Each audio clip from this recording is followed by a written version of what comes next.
3월 16일 화요일 사순절 10분 말씀 묵상 가정 예배를 시작하겠습니다. 다 같이 주님 가르치신 기도하겠습니다. 하늘에 계신 우리 아버지, 아버지의 이름을 거룩하게 하시며 아버지의 나라가 오게 하시며 아버지의 뜻이 하늘에서와 같이 땅에서도 이루어지게 하소서.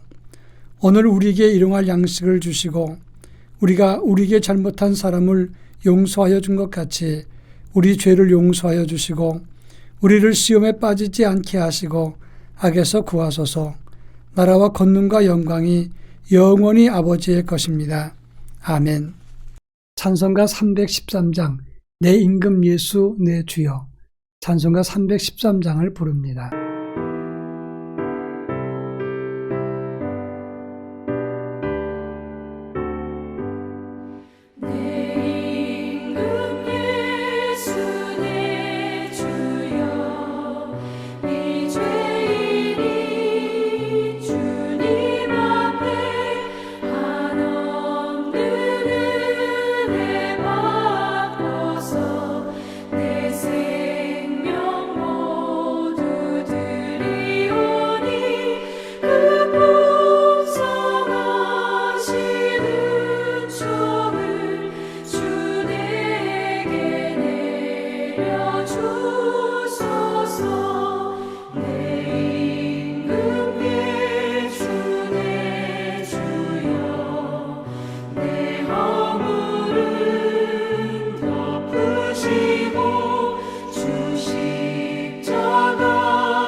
이 시간 우리에게 주시는 하나님 말씀은 고린도전서 10장 6절로 13절입니다.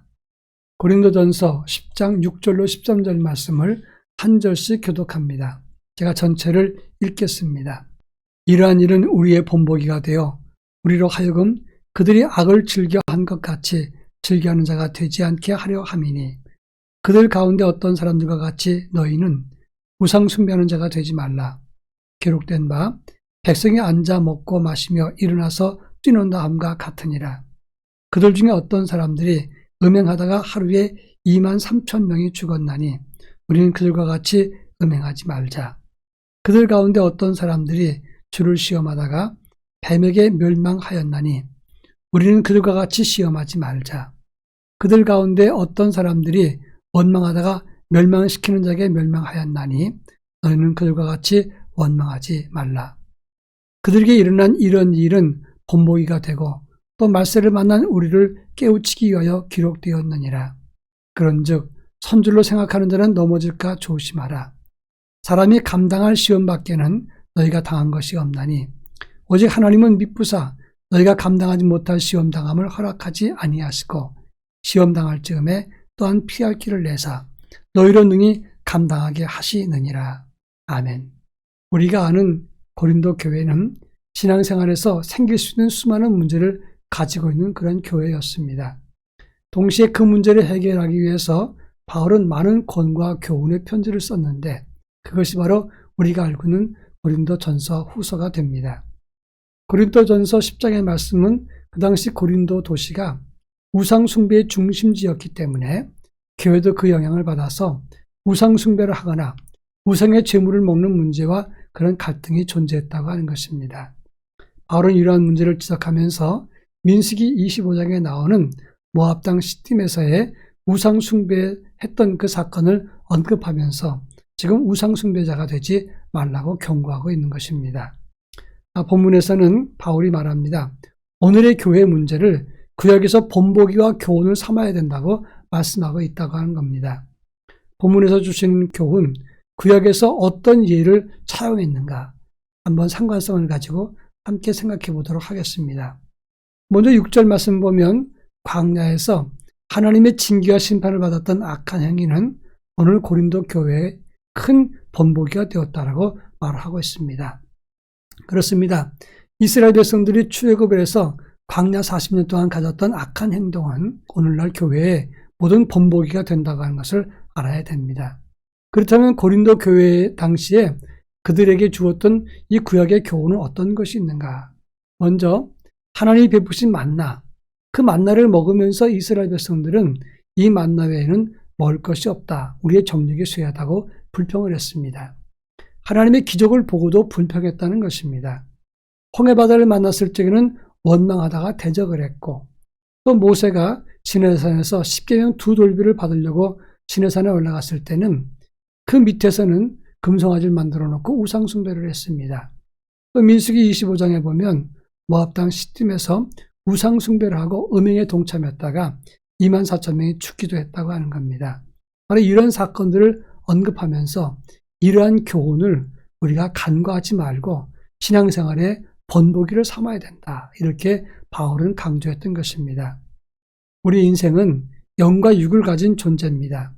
아무리 하나님의 선민이고 영적인 훈련을 잘 받았어도 육신은 나약하기 때문에 이런 시험에 미혹에 빠질 수 있다는 사실을 인지하고 있어야 됩니다. 그래서 영적으로 자만하거나 또는 죄를 간과해서는 안 된다고 하는 것입니다. 그런가 하면 오늘 7절부터 9절 말씀에서는 그 중에서 두 가지를 뽑아서 다시 한번 강조합니다.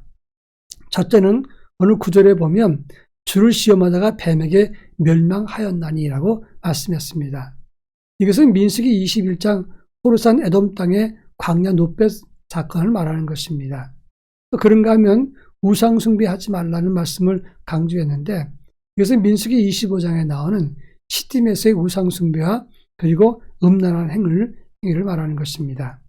이 둘을 강조했던 것은 시험 중에 가장 큰 시험 두 가지가 바로 이것을 의미하는 것입니다. 힘들 때 원망과 불평을 하는 것, 그리고 하나님의 기적을 보면서도 불평하고 원망하는 것, 이것이 믿음이 무너지는 원인이 된다고 하는 것입니다. 또 한 가지는 음행과 우상숭배인 것입니다. 하나님보다 더 중요시 여기는 것이 많으면 그것이 곧 우상숭배가 되는 것이고, 그리고 하나님보다 세상을 사랑하는 것이 음행을 저지르는 것과 같은 것입니다. 그래서 10절에 보면 그들과 같이 원망하지 말라고 강조했던 것입니다. 중요한 것은 시험과 유혹은 항상 우리 주변에서 우리를 노립니다. 죄는 우리 앞에 엎드러져 있습니다. 그런데 그것을 방관하거나 쉽게 생각하면 그 죄가 우리 안에 삼켜버린다고 하는 겁니다. 그래서 그 죄를 쉽게 여기지 말고 죄를 다스릴 줄 알아야 된다고 말씀하고 있는 것입니다. 영적으로 깨어서 죄를 이김으로 믿음의 위기와 유혹을 잘 극복할 수 있기를 바랍니다. 마지막으로 12절과 13절에서는 손줄로 생각하지 말고 넘어질까 조심하라 이렇게 말씀했습니다. 그리고 사람이 감당하지 못할 시험이 없으니 시험을 이기도록 하라고 말씀하고 있습니다. 하나님은 감당치 못할 시험 당함을 허락하지 않고 시험 당할 때 피할 길을 주신다라고 말씀을 한 것입니다. 우리는 하나님 앞에서나 또는 사람들 앞에서 나는 이 정도면 됐다 이런 자만은 금물입니다. 그리고 우리 쉽사리 우리가 스스로 높은 곳에 서 있다 영적인 어떤 수준에 올라가 있다고 생각할 때 그런 자만은 우리의 믿음을 쉽게 무너지게 한다고 하는 것입니다. 좋은 영성은 늘 자신을 가꾸는 사람이고 또 운동과 공부를 열심히 하는 사람도 승승장구 그 실력이 늘어나는 것처럼 자기를 잘 가꾸고 영성으로 깨어있는 사람, 이런 사람은 어둠의 세력이 이길 수 없게 된다고 하는 것을 아셔야 되는 겁니다. 바라기는 날마다 조금씩 성장하는 믿음, 영적으로 깨어있어서 사단도 손댈 수 없는 믿음의 사람으로 세워지기를 부탁합니다. 다 같이 기도합니다. 사순절 주님의 길을 끝까지 믿음으로 따르게 하옵소서. 또 한 가지는 우리의 영성이 날마다 성숙해지고 주님을 닮아가게 하옵소서 기도할 것입니다. 기도합니다.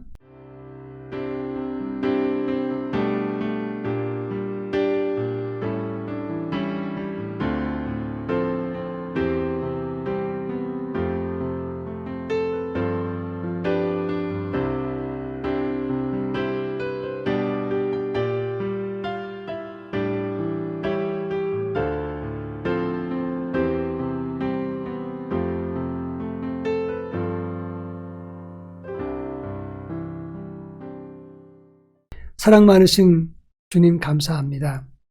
사순절 주님의 길을 따르면서 우리 모두가 주님을 묵상하며 그 길을 본받을 수 있도록 은혜를 덧입혀 주옵소서.